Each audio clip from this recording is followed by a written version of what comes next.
Hello বন্ধুরা, আশা করছি আপনারা সবাই খুব ভালো আছেন। একটা নতুন ভিডিওতে আপনাদের সবাইকে স্বাগত। আজ আমি আপনাদের সাথে ট্যাংরা মাছের ঝাল কিভাবে বানানো হয় সেটা রেসিপিটা শেয়ার করব। প্রথমে আমি এখানে টুকরো সরু করে দুটো মাঝারি সাইজের আলু টুকরো কেটে রেখেছি, দুটো টমেটো মাঝারি সাইজের কেটে রেখেছি, তিনটে মাঝারি সাইজের পেঁয়াজ কেটে রেখেছি, আর ওখানে নুন হলুদ তেল সর্ষের তেল মাখিয়ে রেখেছি মাছগুলোর মধ্যে। গ্যাসে কড়াইটা বসালাম, তেলটা গরম হলে আমি মাছগুলো আস্তে আস্তে ছেড়ে দেবো।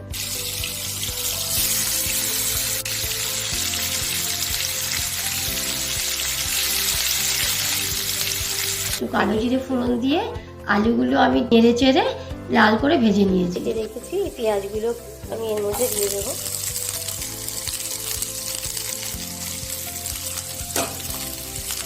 একটু ভাজা হোক, ভাজা হতে দিয়ে যখন একটু ব্রাউন হয়ে যাবে তখন আমি টমেটোগুলো দিয়ে দেবো। আমি এই চামচে 1 চামচ দিলাম আর 1/2 চামচ। এবার পেঁয়াজটা একটু ভাজা ভাজা হোক। পেঁয়াজটা ভাজা হয়ে গেলে আমি এবার এর মধ্যে টমেটোগুলো দিয়ে দেবো।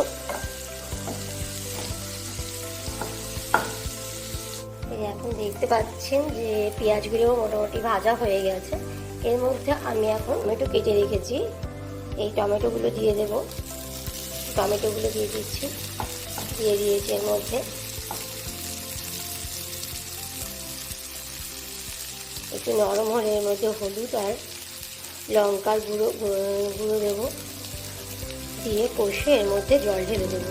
1 চামচ আমি হলুদ দিলাম,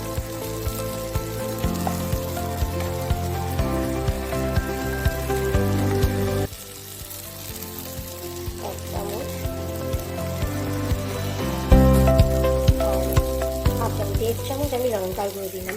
আপনারা যেরকম ঝাল খাবেন সেই অনুযায়ী আপনারা লঙ্কার গুঁড়ো দেবেন। দেখতে পাচ্ছি তেলটা ছেড়ে দিয়েছে, তেল ছাড়তে শুরু করেছে।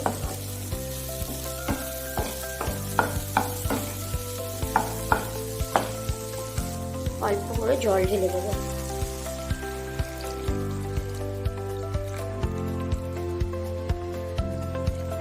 যখন ঝোলটা ফুটে তখন আমি মাছগুলো এর মধ্যে ঢেলে দেবো।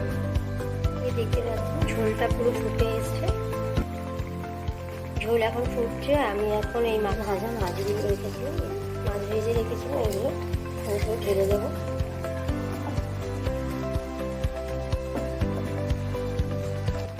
এবার মাছগুলো দিয়ে একটু ফুটিয়ে নেব।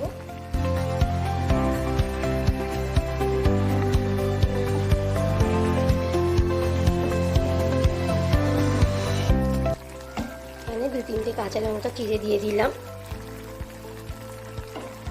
যে ঝাল বেশি খায় সে কাঁচা লঙ্কা একটু ডলে খাবে, অনেকেই আছে কাঁচা লঙ্কাটা বেশি ফেভার করে। এরপর ধনেপাতা কুচি করে মাছের মধ্যে দিয়ে দেবো, দিয়ে নেড়ে চেড়ে গ্যাসটা বন্ধ করে দেবো। আমার ট্যাংরা মাছের ঝাল রেডি।